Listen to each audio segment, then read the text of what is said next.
feeling like I'm academics. Can't ride no wave. Hey, did y'all see? We'll switch to a different subject real quick. So, a lot of people have their opinions about Carter 6. A lot of people are calling it complete thraga, garbage, terrible. And someone who is pretty much really close to the situation doesn't like what y'all are saying. Now, it's none other than Lil Wayne's own daughter, Regina Carter, who is basically saying, yo, listen, the reason why y'all think this shit ain't hot, y'all think it ain't hot because y'all are too used to TikTok music, okay? What my pops does is way more than TikTok music, and everybody loves it. This is what she said.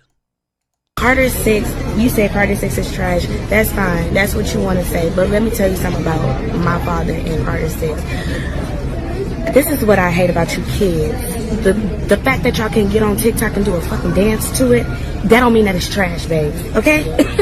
The fact that you can't get on TikTok and do a little 1-2 little viral moment for it, that don't mean that it's trash, babe. My dad was talking real shit.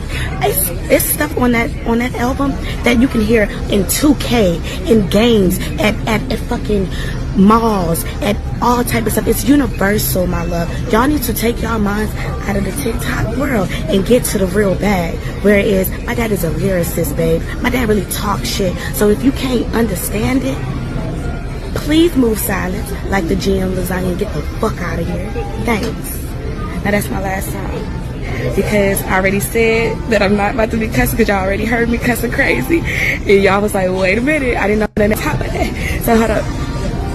I'm just trying to tell y'all, don't be playing. I don't play about the parents.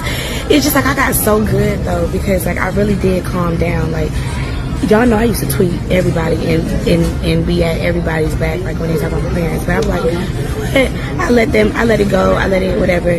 But it's like sometimes you have to put yourself in our shoes. Yeah, we are in the industry, and yeah, people are gonna speak on you. People are gonna whatever you put out there. But it's like, we are still humans at the end of the day. We all bleed the same. If you cut, I'm gonna be blood. It's gonna be red, both of us.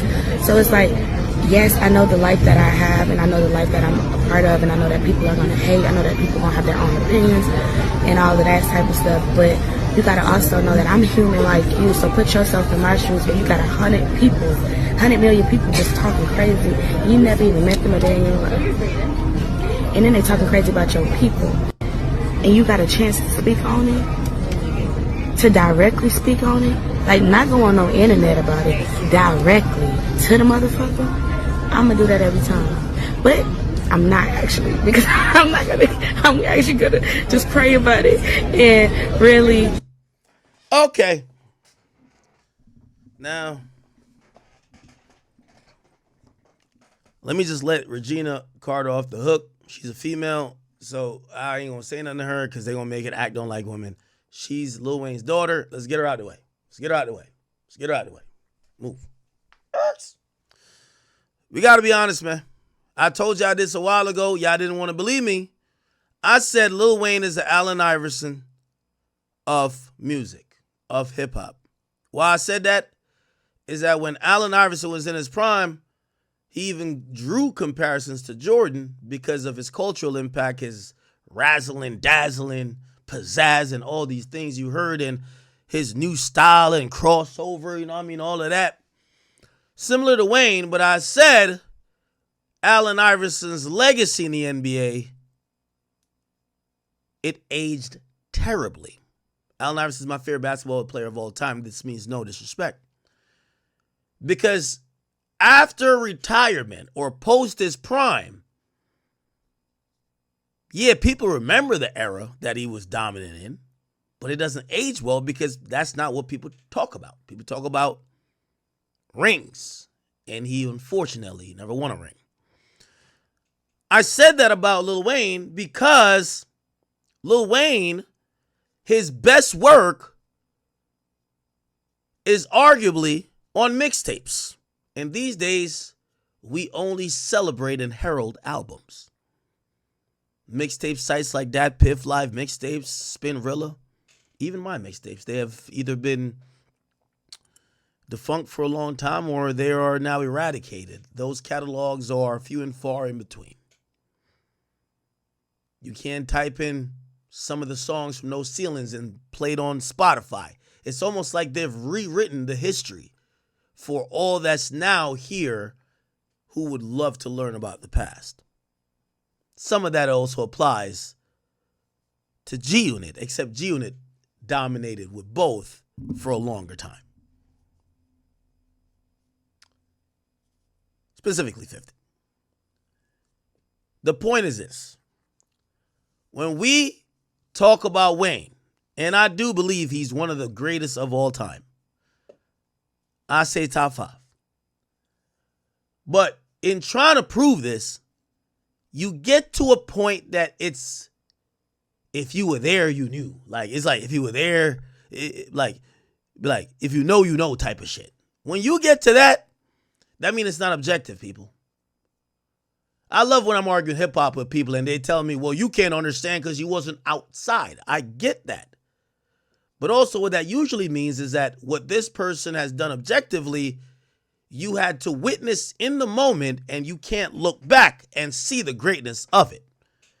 If you were born this year, I think you can look back at the greatness of how 50 Cent dropped 2 diamond albums back to back, literally ran damn near 3 years with an iron fist. That shit, and put on everybody in his crew, had them going platinums all over the place. There's a few things with Wayne's career, if you know, you know. So first and foremost, I want to start about why I compare him to Allen Iverson. Culturally, one of the most important people of all time. There's so many people who was influenced by Wayne. Culturally important. Same with Allen Iverson. But when we start looking at accolades and stats, in the era we live in now, that's stat-based and accolades-based, think about what I'm saying. Now we compare who has the highest grossing tour. Wayne ain't on that list. Just to let y'all know, Wayne ain't on that list. Wayne never been top 5 on that. So you start to realize, as dominant as we thought Wayne was, as culturally impactful and influential as we thought he was, when we start talking all that shit that Drake and Kendrick and Travis and those people now put up numbers, and even Nicki, Wayne ain't on those lists. I wonder why. Those are what people eventually in hip-hop consider championships. Nevertheless, he's still one of the greatest.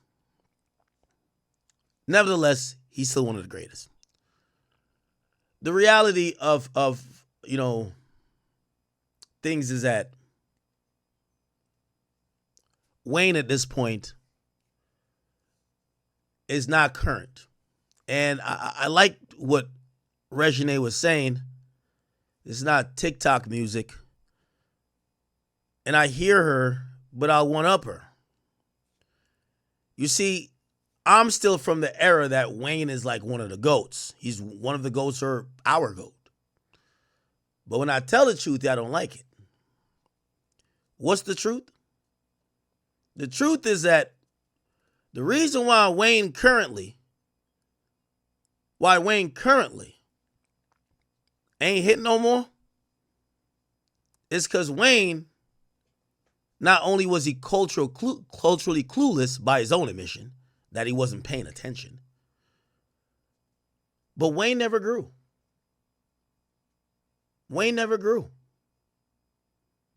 When I hear Wayne these days, I feel like he's trying to recreate 2008, 2007, 2009.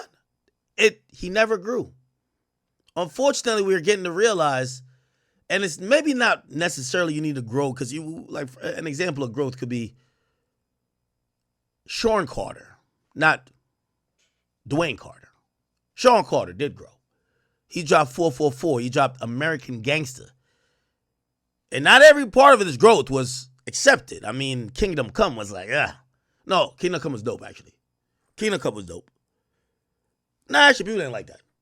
Magna Carta Holy Grail was like, But when we seen 444, when we seen what was the other shit? American Gangster, yeah. But he was trying to grow. Drake, somebody who I think he still tries to appeal to kids. I don't think Drake necessarily is growing. Like he's growing, bringing you into him being now almost 40. I think he just adopts with the time. So you got to do one of two things if you ask me. You're either going to have to take your audience on a spiritual journey and grow with them. So when they're 20 and they're whatever, you give them that type of shit. But when they're 30, you got to give them something elevated for a 30-year-old. And when you're 40 and they're 40, you give them a 40-year-old type of palette. Wayne, to me, he been given the same palette, 20-year-old.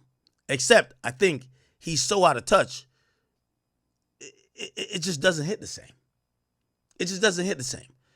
So you either grow that way with your own audience or you grow to try to chase an audience. Chasing the audience is always trying to chase the kids. You're 40 years old, you're trying to chase the kids. You're trying to get a TikTok trend at 40. Or you want to make something that Kyle could dance to. You're chasing the trends. Still growth. But it's growth within your career, not growth within you as a person or probably an artist. There ain't been no growth for Wayne, man. You know, we're past the era where those little clever punchlines really did for us. And I listened to some of his album, and some of those highlights are still there. But without the effect of bringing nostalgia back, there's nothing there. There's nothing there. So, Regina Carter said exactly what she should say as a daughter of a GOAT. But I hope y'all understand, man. Everything we praised Wayne for, and such is often the case, the things you praise someone for becomes their biggest flaw later. We used to say about Wayne, man, Wayne, it's Wayne's world. He be on his own planet. He don't give no fucks. He's like I am not the same, I am a Martian. All that shit he used to say. Wayne is making music for only himself right now. That's the thing. You're right. Wayne is a Martian. He is on his own planet. He ain't making music for the masses no more. It's only for him. When I hear his album, I remember how special when he was relating to the hip hop fan who thought they were a little bit different, because that's what he was. He was presenting different ideas. He was talking about certain stuff that was different. He represented some. I don't think he meant to. So that's what I'm saying. The things we liked about him is now the things that's making him look washed. He's on his own island. He used to brag about, I don't listen to other people's music. All right, cool. Well, make some shit that sounds super dated, that nobody wants to hear. And to keep it real, here's the thing too, the last thing I'll say. I believe Wayne's passion is only in sports. I think Wayne, you know, it's changed. I've seen Wayne during the skateboard era. I think Wayne just like debating sports, man. Put him on First Take. Let him debate Stephen A. Maybe put him on Nightcap. He could debate Shannon. I don't know. Don't skip. Got a YouTube show. Let him debate over there. But his passion ain't music no more. His passion ain't music. So, you know, with all due respect, a guy who still has talent, but to me is culturally out of touch, he's making music for himself. His daughters, I hope they play it and like it. I hope the next time I see Reginae in the club, she asks the DJ throw that new Wayne on. But other than that, most of the shit is like, yeah. Let's keep it moving. We love Wayne though. And, you know, the reason why there ain't no criticism of Wayne from me is that I remember the time when Wayne looked like he was on the precipice of death. And I remember saying to myself, if him being drug fueled was encouraging this creativity that was so new and so refreshing that we liked, Wayne has had a career that even if he didn't drop another song, or even if he dropped only trash songs from now on, he's still a legend. He's still a generational talent. What he did won't be forgotten, at least by people like me. And I do believe that he's a one of one. So, I say let Wayne be Wayne. But if you do want to compare Wayne among his peers, don't compare this version of Wayne. Please don't. Not this version of Wayne. Okay? Respectfully.